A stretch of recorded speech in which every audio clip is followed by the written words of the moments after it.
I think we'll get started now. If anyone else wants to watch it. And Scott. Yes, and I'll stand over here. Yeah. With the cameras. Yeah. So yeah, hello to the 12, 15 people show in the room, and I think there's another maybe 20 online. So thank you for joining us in person and also online if that's how you made it. My name is Scott Terrigan. I'm the president of our post here, the Rhein-Main post. Right. And yeah, I welcome you all to our August post meeting. So we have a meeting this week. It's going to be another industry government engagement meeting. Correct. And then, yeah, we'll get into that a bit later, but first we'll start with our post business. So if we can move to the next slide, please.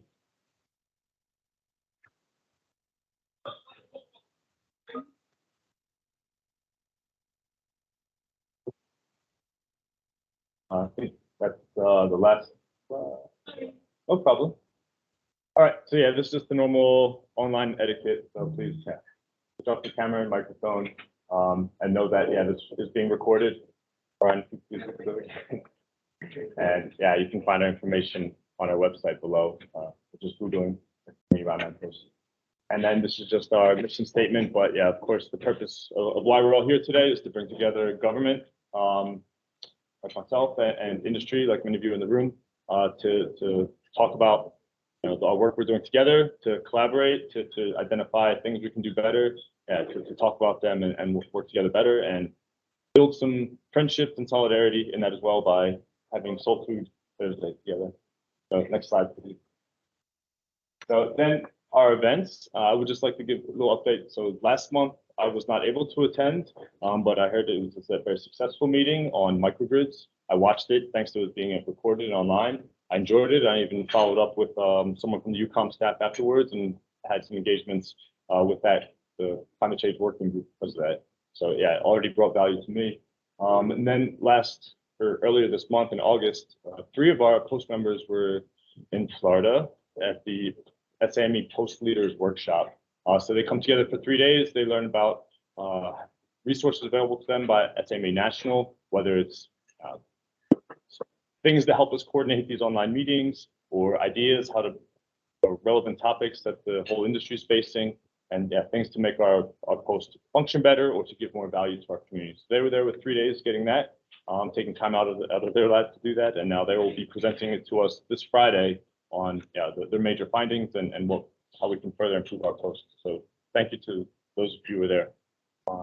And then the upcoming meetings, do you want to present this, Tim? Or sure. Yeah, upcoming meetings for September, we'll be hearing from some of the recipients of our student who have received scholarships and hear about their experience. In October, we're hoping to have a permitting panel because we know that permitting construction in Germany and other European locations is a tricky topic. So we're going to try to get industry, government, and even host nation government participation on that program. And then November, we still have an opening for an industry presentation. We're accepting ideas for anybody who would like to present there in November. And then in December, we'll be organizing a social event at Henkel. And more details to come on all of that. Scott, back to you. Sure. Yeah, just stay in touch with those exact dates as we are in the mount based on our website or the news flash that you're hopefully already getting. So next slide, please. Just keep everyone updated that we have currently 261 members, so sustaining. And then next slide, please. And these are our 37 sustaining members. So thank you all for your support to our post. I'm going to cover this just for Brian. He's our VP of Young Professionals. And the big thing he wants you to know from this week is, the main point of this is that it gives opportunities, building the bench, and a lot of learning opportunities. He tries to share these and make you all aware. At the moment, if you're a government engineer, the CP18, that's our career program. The big thing they're having now is the Enterprise Leader Development Program. There's a few different options depending upon what you're doing, but some of them are quite interesting. I applied to one some years ago, and you can travel around and do these work in different DoD entities around the whole world, 2 days at a time. So it's really, there's a lot of interesting opportunities there. So if you're not already on the CP18 page, check it out. And if there's something for you, the deadline to apply is 23 September. And it's usually all funded centrally from the career program. So next slide, please. And I don't know if Ken's online. If so, you Ken is online. Great. You want to tell us anything about golf event? I am. Thank you, Scott. So thank you, guys.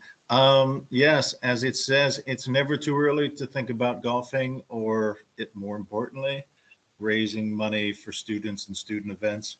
So our next event will be next May or June.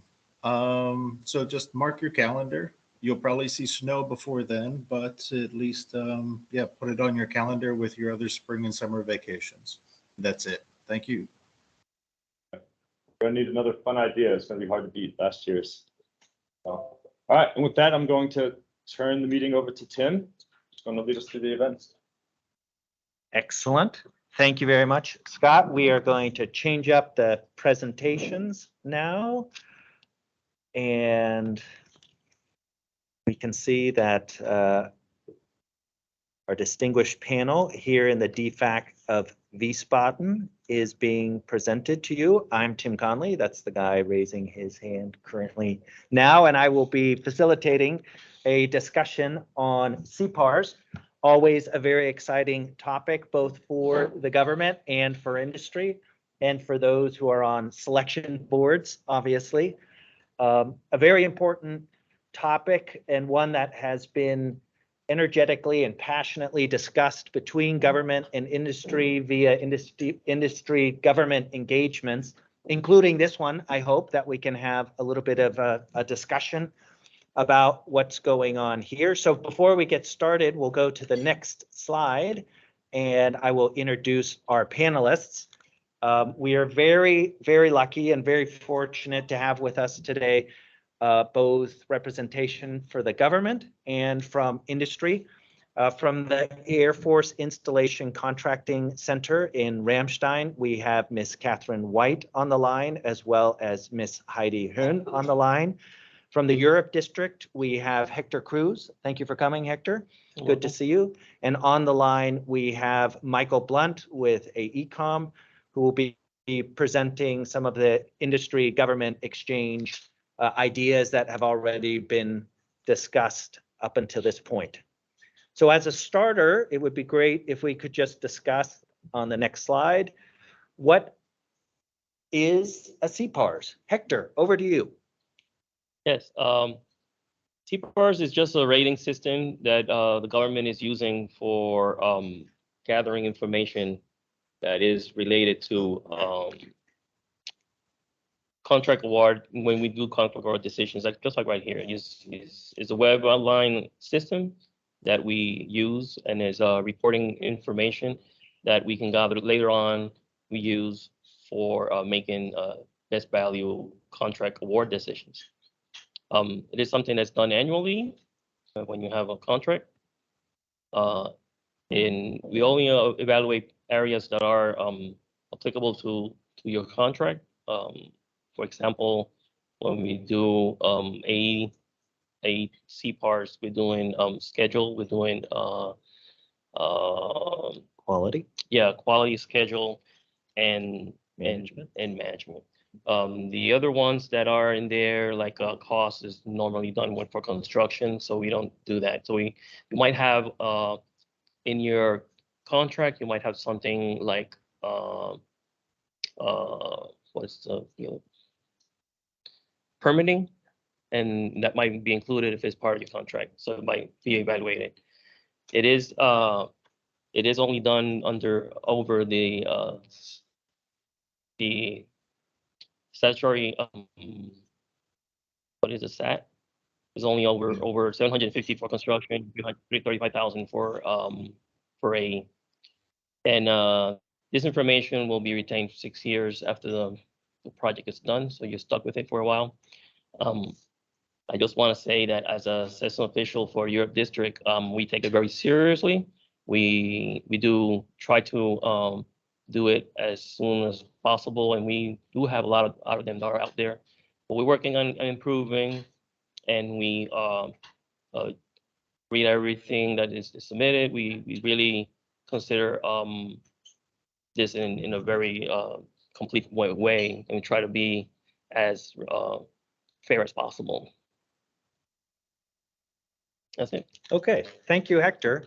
And as I said, as you'll see on the next slide, and also we've posted in the chat for those of you online, we have a survey, some survey questions. And as I said, this has been hotly discussed within industry and government. And some of these are the key questions that the discussions have been following. So maybe just for people in this room, and we have 15 people here in the Wiesbaden DFAC, maybe we could just get a show of hands. And yes would be a hand and no would be no hand. Okay, we'll just say that. So maybe just if, and then those of you online, if you can go to the questions in the chat and try to answer them there. But just for the room, do you feel CPARS are applied consistently within your agency? A show of hands for yes. Oh, no hands. We have no hands. Yeah, two. And I put up my hand. I think, yeah. So we have 4 out of 15 who say it has been. Do you feel CPARS are applied consistently between agencies? Any hands? No hands in the room being put up. And then thirdly, do you collaborate closely with the agency on your CPARS? Hands up or for yes. 1, 2, 3, 4, 5, 6, 7, 7.5, 7.5, 8. So almost 50% say they collaborate closely with their agency. Okay, so as I said, this has been discussed also in other forums. And if we look at the DBIA symposium, for example, and industry was asked, how would you describe your experience within CPARS? I don't expect you to be able to read this, but the overwhelming answer was inconsistent. So that is their experience. And then what can be done to encourage CPARS? One of the answers there, again, I don't imagine you can read it, but one of them would be training. And then the third question is what can be done to encourage CPARS consistency in design build projects? And one of the answers there is open communication. And, I just have to share one story for myself, just a personal story in that the company I work for, we get a lot of CPARS. We have a lot of projects going on. We take them really seriously as well. And recently, in the recent past, we got a number of CPARS responses, some of which we didn't understand. I called Hector, and Hector said, Tim, why don't you come by and we can talk about it? Have you ever thought to come by and visit? And that was just a really, thoughtful and open thing to say. And I have to say, we understand the ratings now better that we've talked, and we're able to kind of clear a couple of things up. So I would agree with that third point, that open communication is really helpful when it comes to resolving and just understanding each other better on CPARS. So next slide. CPARS issues, and I believe, Heidi, you were going to address this one. Heidi. Okay, good afternoon, meanwhile, everybody. I'm Heidi Rhein. I work as Chief of Policy at the Air Force Installation Contracting Center and on Ramstein Air Base. And I'm going to talk a little bit about CPARS issue. We know the rules that we are supposed to issue a CPARS within 120 days of the end of the period of performance. However, we are all agencies, to include the Air Force, are facing overdue CPARS.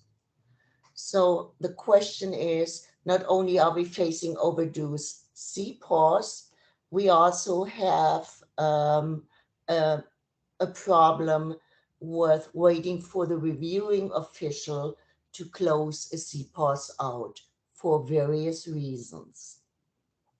We have looked at this from a Air Force ICC perspective, and what we have to say is, I believe we are our own worst enemies when it comes to CPARS. If I try to resolve this at a very simple level, it is by analyzing what is causing that. nobody goes to work to do a poor job or not to do something. So there are reasons behind those CPARS issues. And in a lot of cases, specifically here in an overseas environment, we face the issue with a constantly changing workforce. So if our rating official at the end of the performance period runs into the issue of having insufficient documentation, not very well documented documentation, or complaints, discrepancy reports that have not been substantiated or validated, then it really becomes a challenge to do these CPAR reports. And also, if a reviewing official gets something that is not very well justified and there's no rationale, they have to start and go forwards and backwards on these issues. We are thinking on how to solve this issue, and we strongly believe our course could be some vital players in getting these issues resolved. As part of our course, we are requiring our course to do monthly surveillance reports. So those monthly surveillance reports, if they were to be validated, the good, the bad, and the indifferent, and end with a interim CPARS rating specifically for that month, thereafter validated by the CO, I think it would become fairly easy to compile these documents and do one report for a 12-month period. If you resolve an issue once it is still fresh, which would be a monthly period, it is very easy to see if that discrepancy report is valid, if the contractor was at fault, if we were at fault, or if neither one of the parties was at fault because there is something we need to change in our PWS. Both parties would sign off on it, and this would form the basis for our CPARS at the end of the performance period.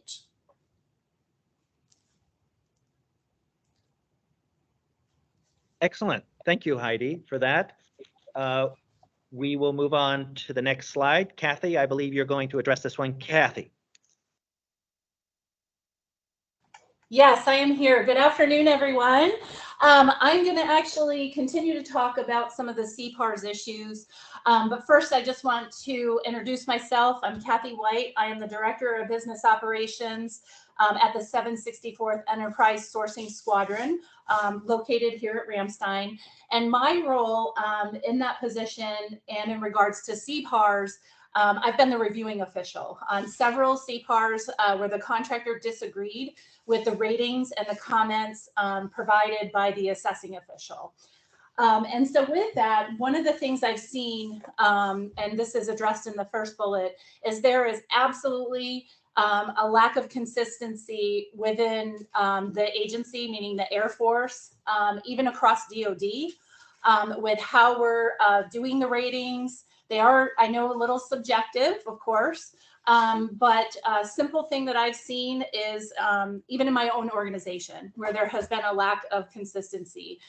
So I've been trying to work on that to have things consistent across the board just for my squadron, to make sure that when we are rating a contractor, if one of my assessing officials and contracting officers is providing a very good, they are explaining in the comments why that contractor earned that very good. And I've seen where another assessing official in my organization has given a very good, but provided no comments at all. So trying to make sure that we're consistent just within the squadron first, across the board in the CPARS. So that's one thing that we're trying to do to tackle that issue within my squadron. The second bullet talks about collaboration and the formation of CPARS. I believe this actually starts, you need to start it early, and it needs to be not only with the assessing official, the contracting officer, but also bringing the contractor in to collaborate and talk about, hey, this is what your CPARS is going to look like. And what I've been trying to push here is every month, or if that's too frequent and we don't have the time, then maybe every quarter, sit down and actually kind of write the CPARS, not input it in the system, but write it up and say, here's where we, the government, are viewing you, contractor, where your performance is at this quarter. And then that also allows for that discussion to be taking place, and kind of working through any issues or discrepancies, so that at the end of the year, the period of performance, there's no surprises for anyone. And then the CPARS actually typically will go through the whole system a lot faster and not become overdue, as Ms. Hone was talking about earlier. And then the next one is the escalation and appeal of disputed CPARS.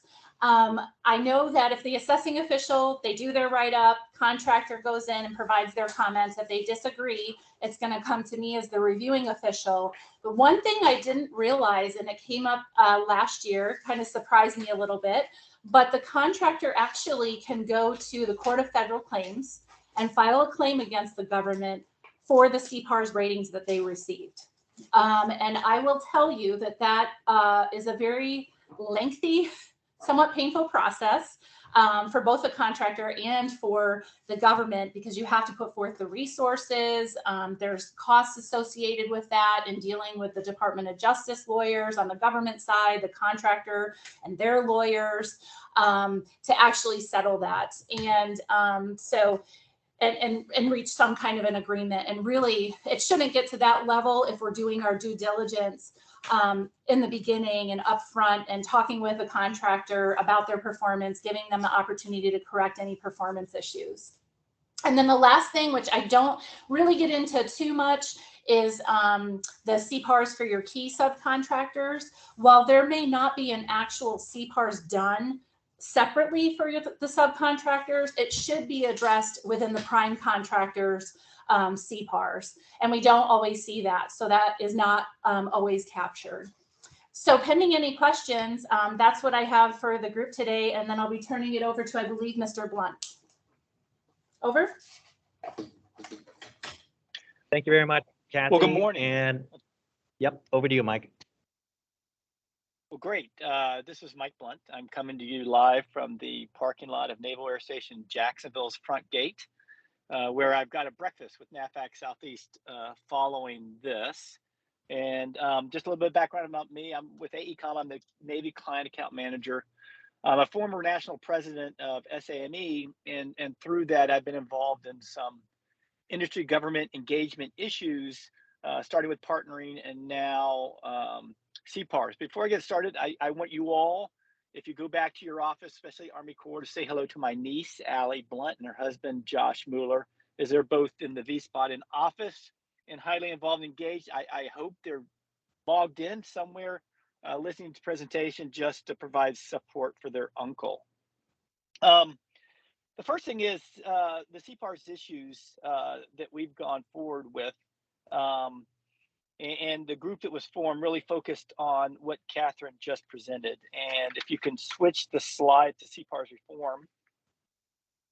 So about a year ago, through multiple agencies, SAME, DBIA, AGC, which is Associated General Contractors, they had heard just an undercurrent of dissatisfaction with CPARS. And a lot of it having to do with consistency and collaboration as we move forward. So SAME chartered an industry government engagement group, and I was put in charge to take a look at it. And they said, really take a look at gaps in the CPARS process, take a look at any type of adjudication for bad or adverse CPARS.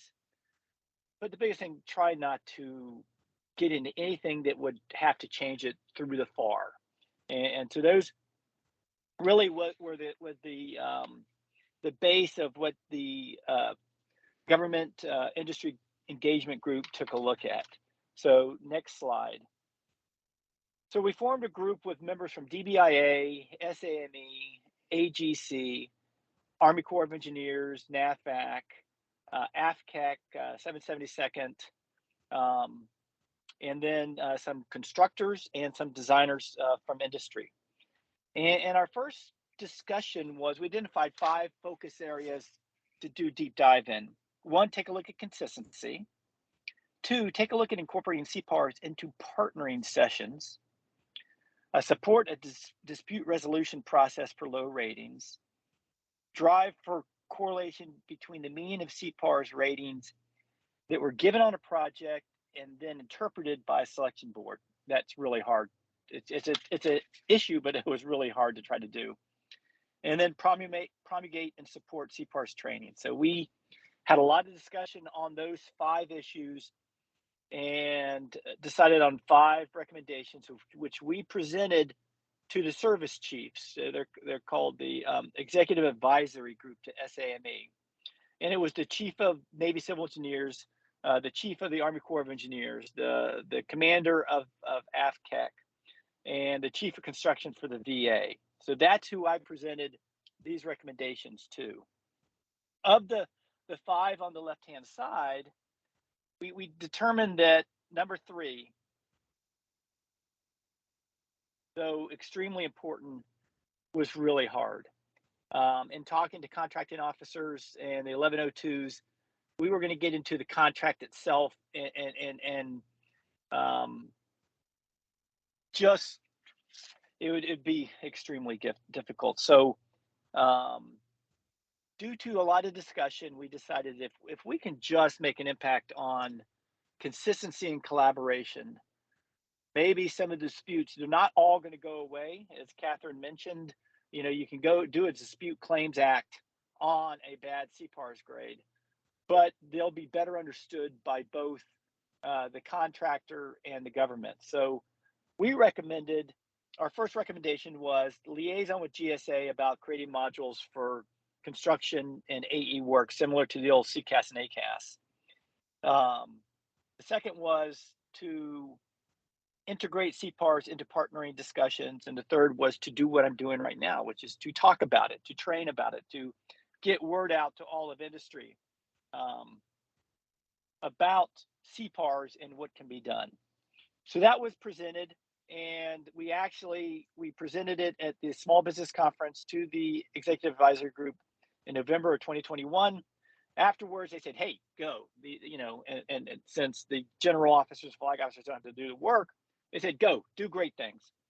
So we did go to GSA, and GSA just laughed at us about creating a module.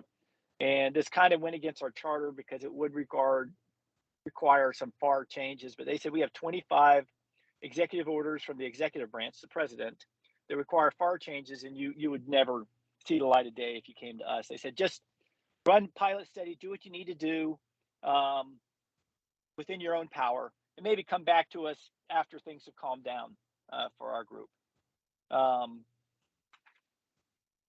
So what we did is recommended the 3, but we took out the GSA part. So we said, hey, we want DOD and the VA to come up with some modules for consistency. We want it incorporated into partnering. We as in this industry government engagement group, in partnering directives and instructions and part of project kickoffs and partnering sessions. And we're just going to get out there and talk. And we've done that through multiple SAME forums. We've done that with DBIA, and then we're going to be part of FedCon for AGC come in 2023. So what I'd like to do is go through the three recommendations and talk a little bit about it. So next slide. Next slide after that. So consistency is the recommendation to the Executive Advisory Group that was given at JETSI at May 2022 was that DOD design and construction agents along with the VA and industry will put together some type of module that will better define what CPARS, the rating factors CPARS have. So if you go to the next slide, I'll describe that a little bit better. And use CCAS as an example. So as you know, with CPARS, you have quality schedule management, have to mark on those, cost control if it's not firm fixed price. And then you do small business subcontracting if you have a small business subcontracting plan. Then you can add others, regulatory compliance and other things. And that's it. If you go to the FAR, it really doesn't tell you how you judge quality on AE work, how you judge quality on environmental work, how you judge quality in construction. It's just kind of a wide open area, a white sheet. You're given a lot of information on how you do the ratings of those factors. For instance, if it's going to be, it's going to be very good, it's going to be satisfactory, marginal, or unsatisfactory. They do describe that, but they don't describe what you're looking at, and there are no sub-factors. If you look on the right of this chart, you'll see that this is off the old CCAS, and they have 9 to 12 sub-factors for quality.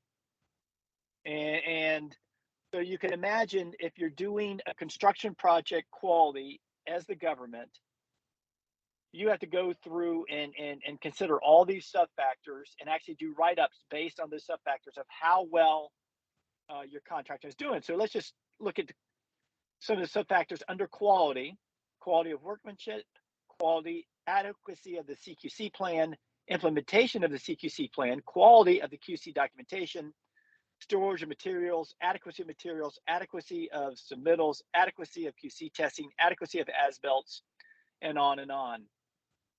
If Army Corps did that, and Air Force did that, and NAFAC did that, VA did that, all of a sudden industry would see consistency in their CPARS, because they know they're going to get ranked or rated on these items.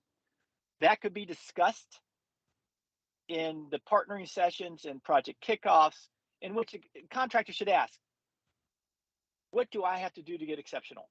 What do I have to do? How do I get the highest grade you can give me?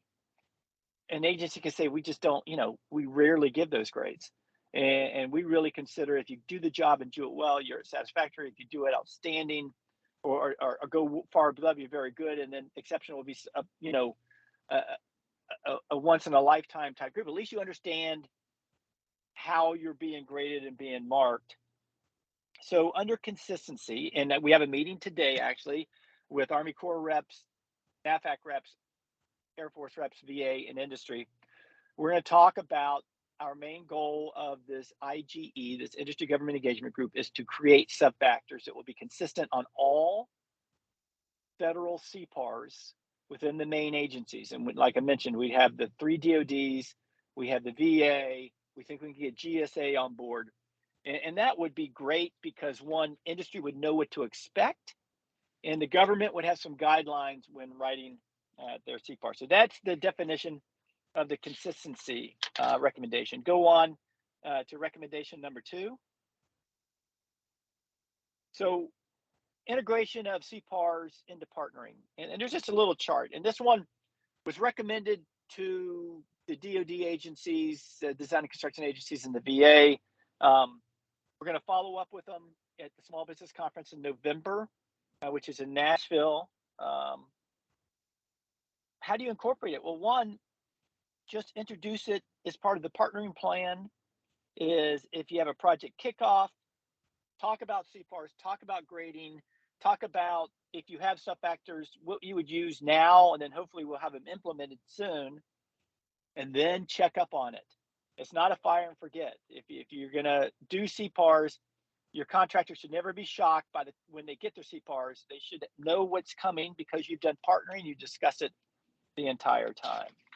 And then the third recommendation is what we're doing now, which is talk about it. Have discussions between government and industry.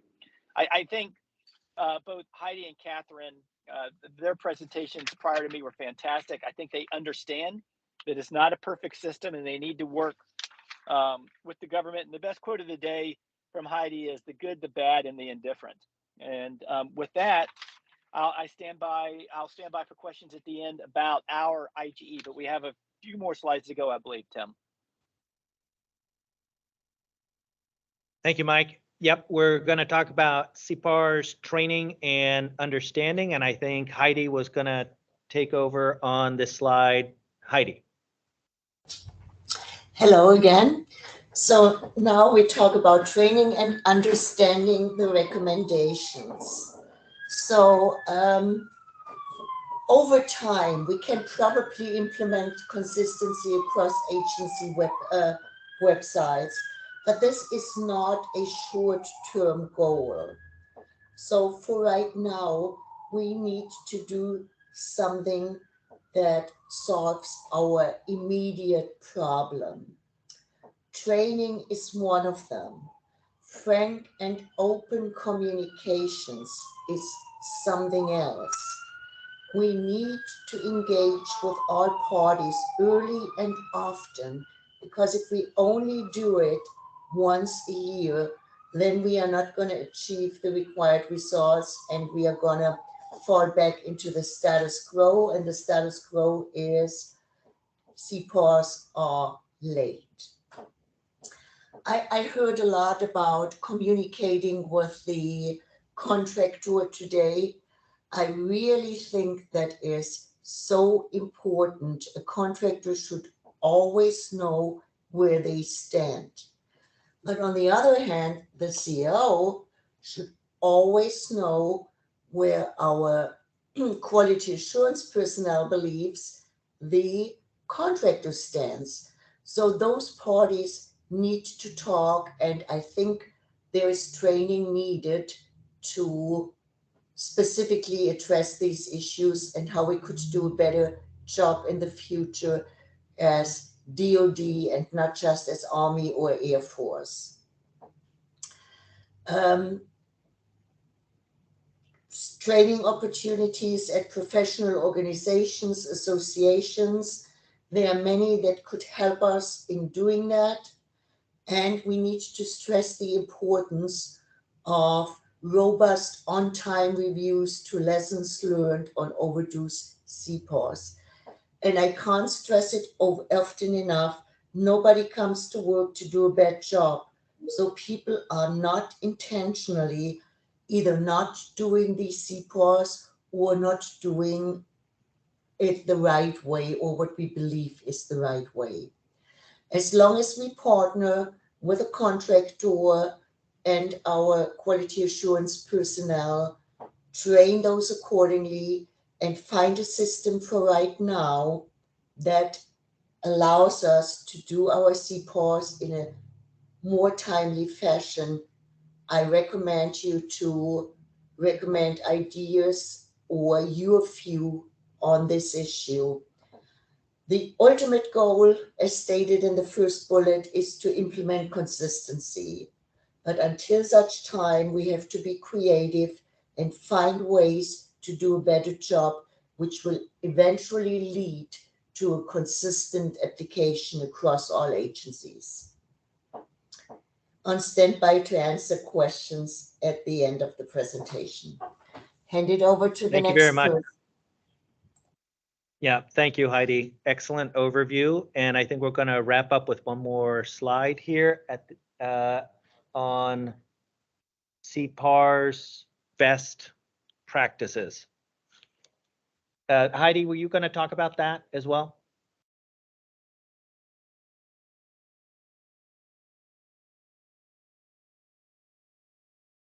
If not, that's okay. I can do it. I think for CPARS best practices, the first thing is to lay the foundation for the contract award and follow through with excellent performance. Obviously, we wish we could always perform excellently in all projects, never had any problems, but we know that's not the truth. And then understanding the government expectations. I think we heard a lot from our speakers today that there needs to be a dialogue, and we do understand too that things are subjective. So depending on who the PM is, who the COR is, who you're dealing with, they're going to have different ideas about what those expectations are, and it's only through a communication that you're going to have that. And as Heidi said, common and consistent communication throughout the project. And then also, and that leads to holding periodic performance check-ins with the government so that the contractor knows where they stand, as well as the CO knowing where the contractor stands. And then developing CPAR input through a period of performance so that it's not, typically my experience is if projects aren't going well, you hear the word CPARS brought up. Well, this project will be rated, and if you guys don't turn this around, there's going to be consequences, or we get the CPARS at the end, and it can be a surprise. So obviously, having periodic performance reviews throughout the project will help. And then consider including a CPARS checklist. I know that we as an organization ourselves have come up with checklists to help our PMs meet the criteria that are currently set out in CPARS when it comes to schedule management, regulatory compliance, and those issues, so that you can have them there in front of you to prompt you to think about them. So those are some CPARS best practices. And then on the right there, you see kind of the schedule where all those points in a project offer an opportunity to speak about CPARS. And then on the last slide, there are some references to, yep, one more slide. Nope, yep. Some resources that we can turn to, and those are obviously have been made available to you in the chat and are part of this presentation for you to take home and for you to review on your own as well. And so with that, that is the end of our presentation. I'm hoping we can have a lively discussion for maybe 15 minutes about what you've heard today. As I said, we are very honored to have our government speakers today. I want to thank everybody who participated and provided the input. So thank you for that as a starter, my first comment. And then I would open it up to our crowd here in Wiesbaden or people online. If you have questions, you can type them in the chat, and I will be happy to relay those to everybody. And we already have our first volunteer, Sharice Knotts. Always first. Yep. Yes. It's more of a comment, when we're talking about consistency. One thing that we see, especially OCONUS, is the rotation of the people who do the evaluations, and sometimes they don't pass the information along, and so a new PM comes in and says, I don't know anything about this project. And so that's something where some of these best practices that you outlined and doing these periodic checks and documenting them like Heidi recommended, I think is a good practice. Thank you. Yep, very good comment. And maybe I'll just follow up on that. And this would be directed to our government participants today. And we have some in the crowd as well. And so when we do, and that's specific to Europe, especially with this turnover of staff, I think, because we have the 5-year rule and even the 3-year rule with extension. And maybe, Hector, just your experience, what do we do when there's that gap and that lack of information? What do you think is the best approach? Well, I recommend that when I send your a CPARS or the RO sends your CPARS back to you and you have to make comments, and when you put in there that you don't concur, write as much as you can, but not only about the project, but who was dealing with the project when you were here before I was here. For example, I have a couple of CPARS that came to me that was not concurred, but that person that was working as a PM is long gone. This person was gone a year ago. If I have the name, I have reached back to some of those people, even though when they're in other districts, I call them or I send them an email and they said, yeah, I agree. And we did have a little discussion to make sure that we are just back checking that information that you're providing. Hey, I did this great job. I did this and this and that, but I wasn't here, so I don't know. So I'm looking for people that know. And if you can write those names in there, it will help. Great advice. Excellent. Hey, Tim. Yeah. Hey, this is Mike. Also, that's a huge issue. And it also ties back to partnering. That a big part of partnering, and it's missed a lot, is off-ramping and on-ramping new people to bring them properly onto the project, whether they're the government or the contractor, to make sure that they understand what they're getting into, and a good on-ramp for new people is to go through a CPARS, go through the performance on the government side, maybe sit down with the contractor before you turn over a contracting officer or a key PM position to talk about the CPARS, to make sure that everyone understands it. Another thing that the contractor can do is always ask to submit a draft. Ask the government if you can submit a draft of the CPARS before they do it. Obviously, the contractors are going to write glowing remarks about themselves, but it may include things that the government forgot about or aren't really aware of some of the performance. Because one item about getting consistent and providing sub-factors is that sometimes a rating can be based on really like 10% of management, but it's the one that person remembers they can write on.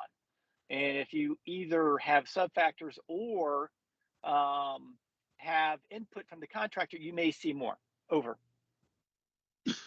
Thanks for that, Mike. Great. I almost have a follow-up question to that, but I'm going to take the question from Guido, which would be, are there any plans to increase resources for government staff to cover the new tasks during progress of the projects? In a lot of cases, it seems to be resource issues or rotational of staff, as Sharice said. Would anybody like to cover that question? I can say that we are improving. It's going to be slow. For example, I have programmed some training with project managers. We have new project managers to come in, never done this before. So we had some training with them. And resources are growing. It's not easy in the Europe district, but we are trying to increase, like my group, we're trying to add design managers that are going to be more involved into being CORs and doing this type of thing. But it's a slow process. It's probably never going to be perfect, tell you the truth. Excellent. Thank you, Hector. Yeah, Scott has a question.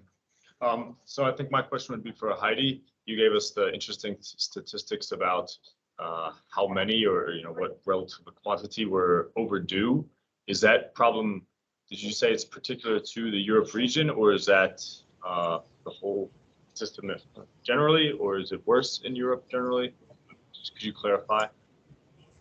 I don't think it's worse in January. Those were not just numbers from Europe. Okay.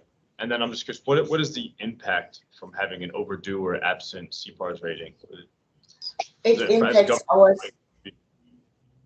certainly impacts our source selections. Keep in mind, when we procure our services, we rely heavily on CPARS ratings to determine how we make the right award decision. We have a lot of acquisitions ongoing that specifically state that past performance is significantly more important than cost or price, or approximately equal to, which allows us to make a trade-off. If we make that trade-off based on decisions that are not foundational and cannot be relied on, then we have a problem in how we award these contracts. Over. Okay, I understand. So late and overdue CPARs are bad for both the industry, of course, that could be getting good ratings, but also bad for the government because we can't make educated choices. Thank you for explaining. Thank you, Heidi.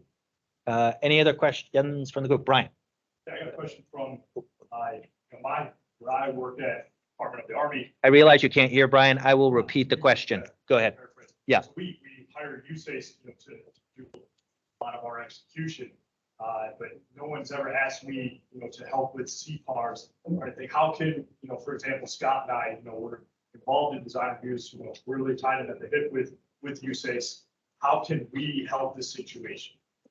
Right. Good question, Brian. So Brian posed the question, how can the end user, not necessarily the contracting command, be integrated into maybe helping solve this issue, or how can they be included into the process? Maybe Catherine, would you like to put some thought into that? Certainly. I think it kind of starts with well, the end user needs to know their contract. That's really the starting point. Know what their quality assurance surveillance plan says that they're going to surveil, making sure they're following that as far as any documents and reports that need to be submitted on a monthly basis, and just making sure that those things are done timely. That will ultimately, in the end, make your CPARS easier to write. So I think from the end user standpoint, it's just really staying on top of, your surveillance and documenting that surveillance. Does that answer your question? He is nodding his head in agreement. Yes, it does. Thank you very much. Okay. Fantastic. Yeah. Any other questions from the crowd? No more online. I do have a follow-up question, and that is on the recommendations Mike presented, and what IGE came up with was making a more detailed CPARS, including sub-factors. Hector, what do you think of that idea? I think it could be useful in the way he explained it, and it could help kind of standardize in what we were talking about, consistency through the CPARS process. Right. Any other thoughts from the government side on advantages or disadvantages of implementing sub-factors?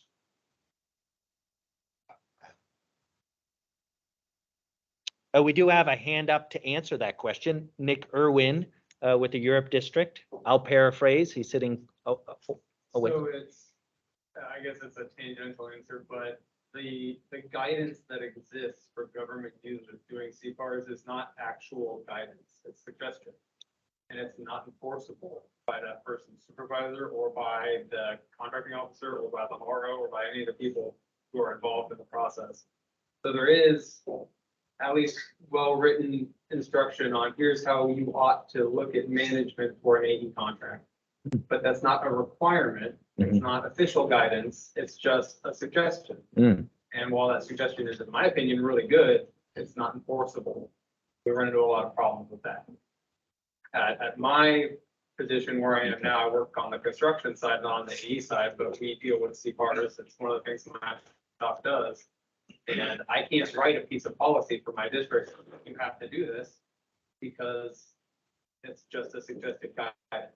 And we don't have the top cover from, I'm not even sure who would have to ask to get it to be a requirement for a USACE Europe district PM to do it this way when the Army hasn't said to do it that way. Okay, let me begin to Tim? Yeah, Mike. I heard it clearly. This is Mike. Our okay. goal, well, our desire to create sub-factors is sanctioned by the commander of the Army Corps, commander of NAFAC, the commander of AFCEC. At least they nodded their heads. They want this. Right. But it's going to be codified by OSD. So Mr. Mike McAndrew, the Director of Design and Construction for the Secretary of Defense, will do a directive based on, if things go the way we'd like it to, he'll do a directive to the services. Now the VA they're not under OSD, but they're the most enthusiastic participant. But at least within DOD, OSD would do a directive saying that the CPARS will include these sub-factors. And then the goal is not to tell everyone how to do it exactly, but just say, under schedule, you have these 4 sub-factors will be used in all your CPARS for construction, and a different set for AE work, and probably a different set for any type of boss work. So we're hoping to get it codified because it can't be consistent if everyone's not using it. So we'll see where it goes. We're on a journey right now. Over. We are on a journey, and Nick would like to reply to your reply. Nick. No, just to tie it back to what the original question was, is what I would like to see as a government user is official guidance, which is what it sounds like you guys are working towards with this IGE, which is great. Something that we can legitimately hang our hat on the right policy to say you don't have to do it exactly this way, but here are the things you need to be considering to do one always the same way every time. Okay. Did you hear that, Mike? I did, and that's our goal. Our goal is. You're on mute. Yeah, okay. Because all this. Yeah. Yeah, I mean, the services like to do things different. And I can tell you the Army Corps does not like to do what NAVFAC's doing, and NAVFAC sometimes doesn't like to do what Army Corps is doing, and AFCAC is the same with those other two agencies. We want to try to get some simple guidance out there on sub-factors, and that's it. NAVFAC already has a matrix put together on how they build their CPARS. They haven't implemented it completely across the board, but they would just need to change their sub-factors, and they can determine how to enact it after the sub-factor level. Over. Okay. Thanks, Mike. Well, it looks like we have no further questions in the room and no more questions in the chat. I will hand it over to our distinguished president, Scott. Yeah, so thank you for being here in person, and Captain and Mike coming online. It seems like this was a topic that had a lot of relevance to all the people that called in and those who even came here to join us. So thanks for your participation. Thanks for talking about this, that we can learn about problems we've had, plans that have been ongoing for plan solutions, and how we go together forward to make the system better. So thanks for your participation in that part of the meeting, the panel meeting. I just want to give also a special thanks to Tim for organizing it and everyone that helped with the technical aspect. So the hybrid is it takes a lot of extra work beforehand to get everything set up, but we can see the extra, all the additional people that joined us because of it. So thanks for taking extra time to set up this hybrid aspect and expand who our panelists can be and who our audience can be. So thank you, and invite you to stay, chat. Maybe we can still get some food. It's not too late.